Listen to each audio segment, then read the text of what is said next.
When America entered World War II in 1941, the United States Army had no real special operations unit. While observing the British commandos, Brigadier General Lucian Truscott Jr. was inspired to reform and activate the 1st Rangers Unit in World War II. Truscott selected the title Rangers because the title of commando had already belonged to the British, and he wanted something more fitting to America. He wrote, quote, "I selected Rangers because few words have a more glamorous connotation in American military history. It was therefore fitting that the organization destined to be the first of the American ground forces to battle Germans on the European continent in World War II should be called Rangers, in compliment to those in American history who exemplified such high standards of individual courage, initiative, determination, and ruggedness, fighting ability, and achievement." Truscott was a student of military history and a fan of the 1940 movie Northwest Passage. The movie starred Spencer Tracy and Robert Young. It was popular and may have contributed heavily to his choice of name. Because of the Kenneth Roberts novel, the film highlighted the exploits of Rogers' Rangers in the French and Indian War. Men, you've followed me faithfully and without questions, and I want you to know that I appreciate it. And now it's time you should know where we're going. I don't have to tell you who the Abenakis are.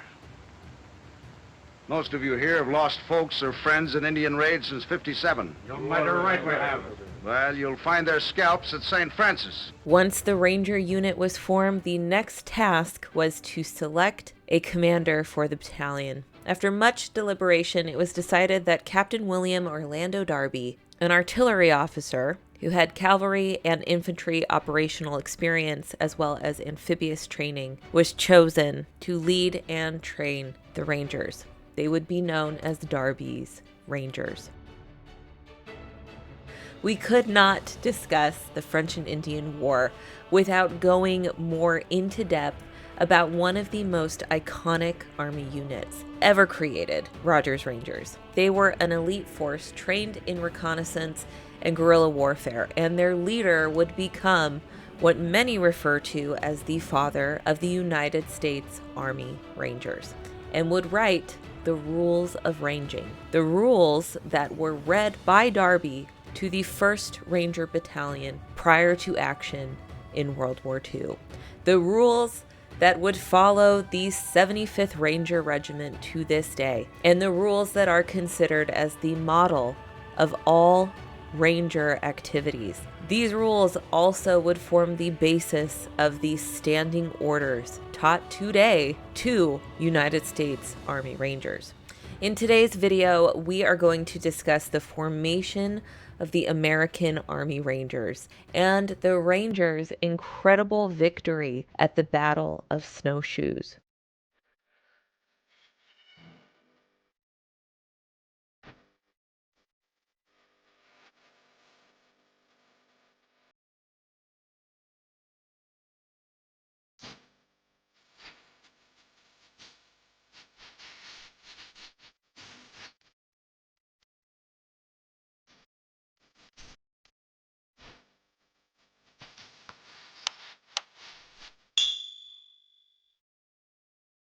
After Braddock's defeat on the Monongahela, Britain's military plans for North America virtually fell apart. Major General William Johnson, more than ever, needed a person well acquainted with the haunts and passes of the enemy and the Indian method of fighting, especially as Braddock's replacement, Governor William Shirley, laid out his plans to capture Fort Niagara, Crown Point, and Duquesne, with attacks on Fort Frontenac on the north shore of Lake Ontario, and an expedition through the wilderness of the Maine district and down the Chaudière River to attack the city of Quebec. At 23 years old, Robert Rogers was 6 feet tall, well-portioned, and well-known for all trials of strength. He was recommended to Major General Johnson as an excellent scout. The Battle of Lake George was where Rogers and his Rangers would stretch their legs and make a name for themselves as scouts in the British Army. For more on that, you can check out my last episode, The Battle of Lake George, here on the podcast. Rogers was born in Massachusetts in 1733 to a Scotch-Irish family. The family would leave Massachusetts and find themselves in the wilderness of New Hampshire. In 1744, when King George's War broke out, Rogers joined the New Hampshire militia as a scout and served for several years, scouting and guarding the New Hampshire frontier. When the French and Indian War started, Rogers was actually in jail on counterfeit charges. However, as soon as Rogers could make bond, he enlisted for the New Hampshire militia once again.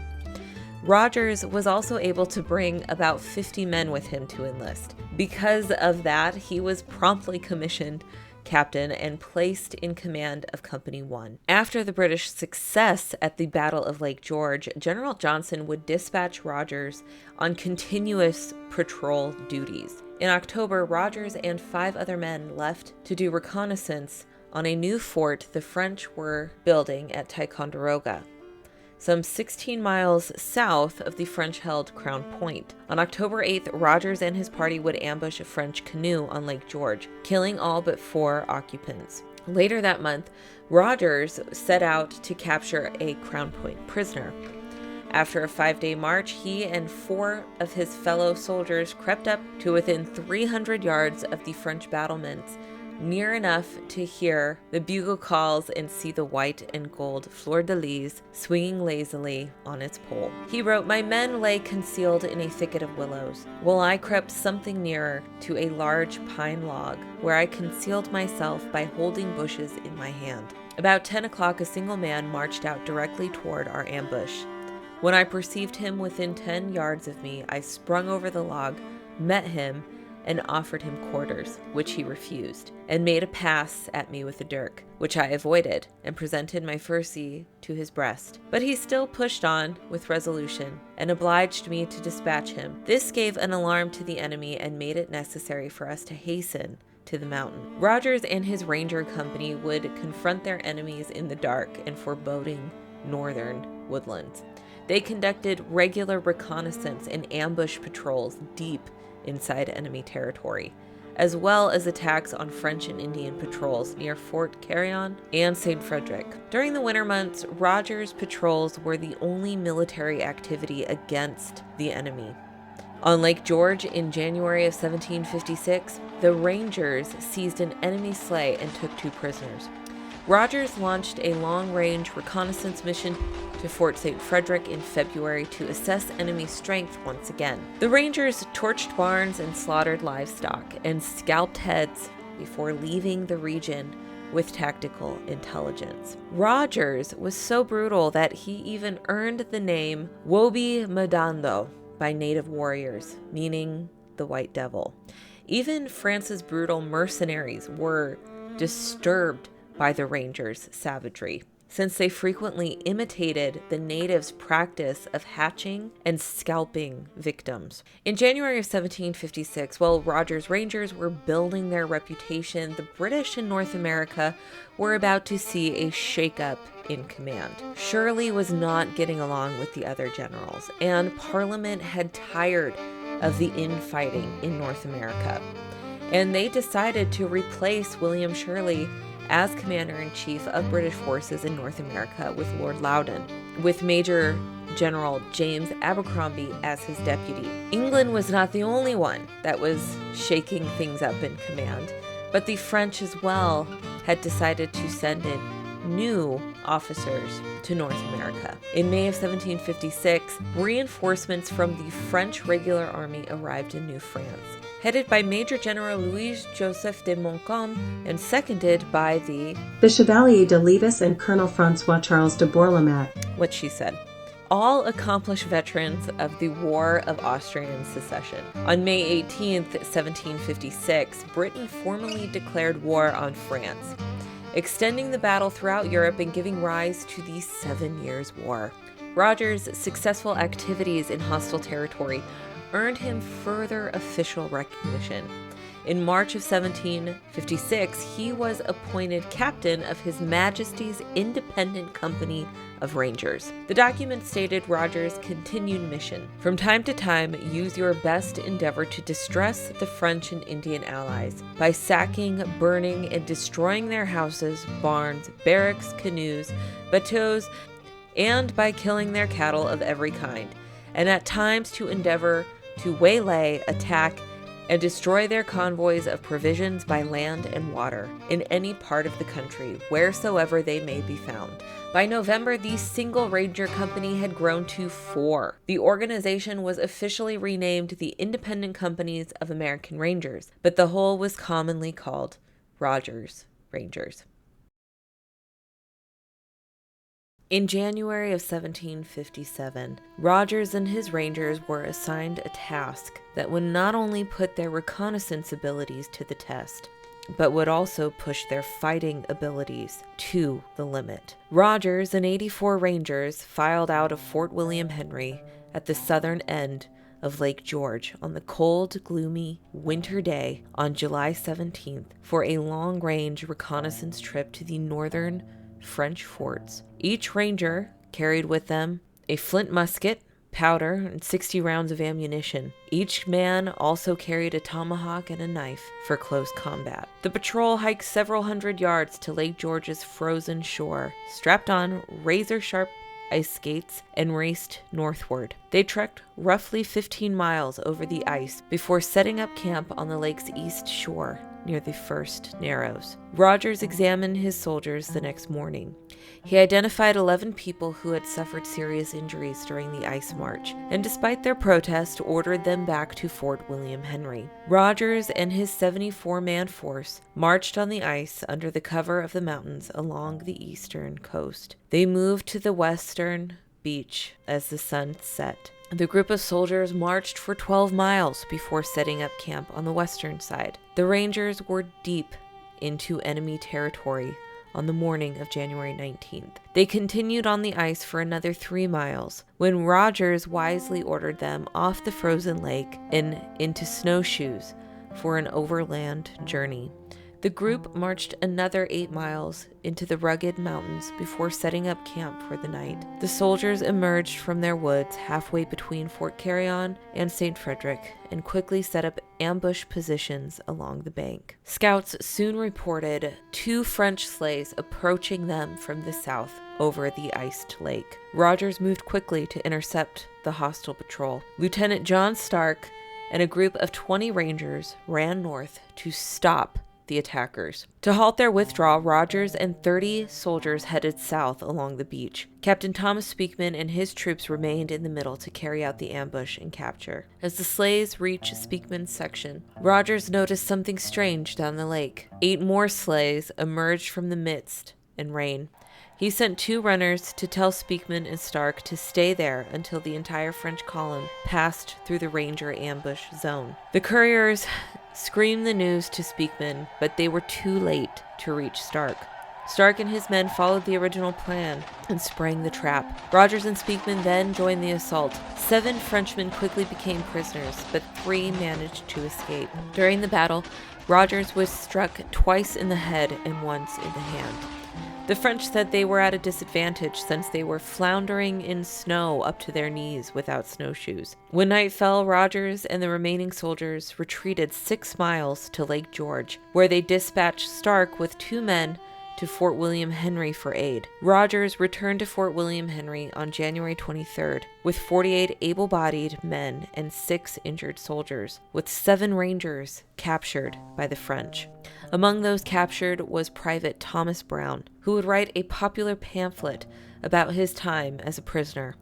As the Rangers silently drew back, those who were presumed dead were overlooked and left on the field. Captain Thomas Speakman had been shot several times during that first volley, as had Private Thomas Brown. Miraculously, though, they had survived the night. Hoping to have found a position of safety, they were joined by a British regular who had volunteered for the expedition, Private Roger Barker. The injured men, fighting the agonizing pain of their wounds and the brutal cold were forced to start a fire for a bit of warmth. Soon their biggest nightmare became a reality. Brown observed a warrior approaching the camp and crawled into the brush to escape discovery.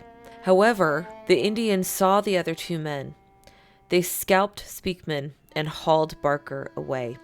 Brown later wrote, quote, "Seeing this dreadful tragedy, I concluded, if possible, to crawl into the woods and there die of my wounds. But not being far from Captain Speakman, he saw me and begged me for God's sake to give him a tomahawk, that I might put an end to his life. I refused him and exhorted him as well as I could to pray for mercy, as he could not live many more minutes in that deplorable condition, being on the frozen ground and covered with snow." Brown attempted to flee the attacking army while wearing no shoes. He crept through the snow-covered forest for the rest of the day and night, avoiding French and Indian patrols, but his luck ran out the next morning when he was seen by 4 native warriors. Brown attempted to outrun them, but due to his weakened condition, he was unable to do so, and they gained ground swiftly. Nonetheless, he ignored their cries for him to stop. They were roughly 15 yards behind him with weapons ready, and Brown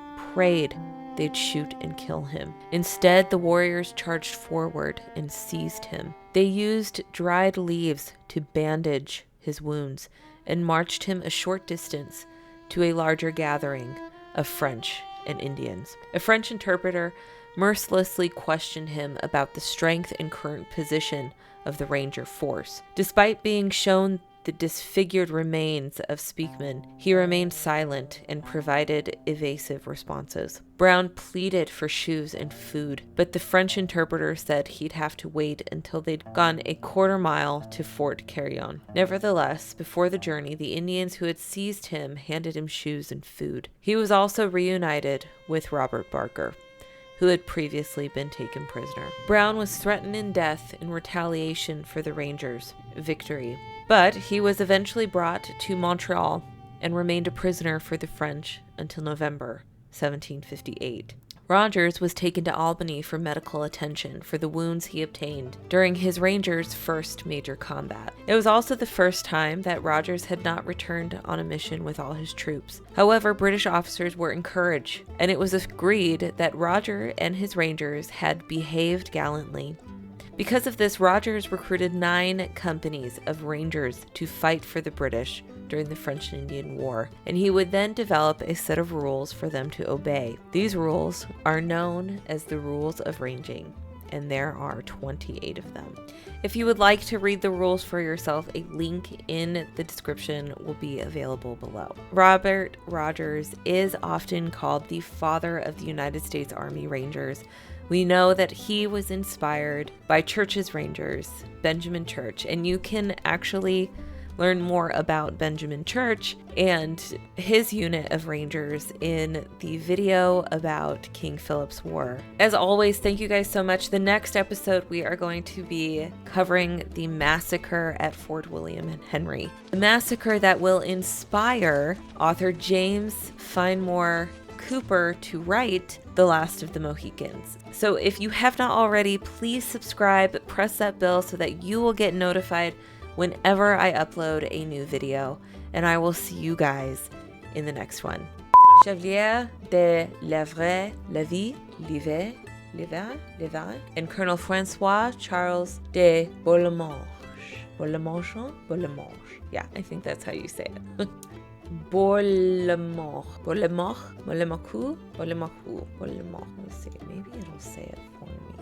Bourlamaque, all accomplished veterans of the War of the Austrian Succession. Okay, stop. On May 18, 1750, Hold on. Chevalier de Levis and Colonel Francois Charles de Bourlamaque. Chevalier. Okay. Chevalier.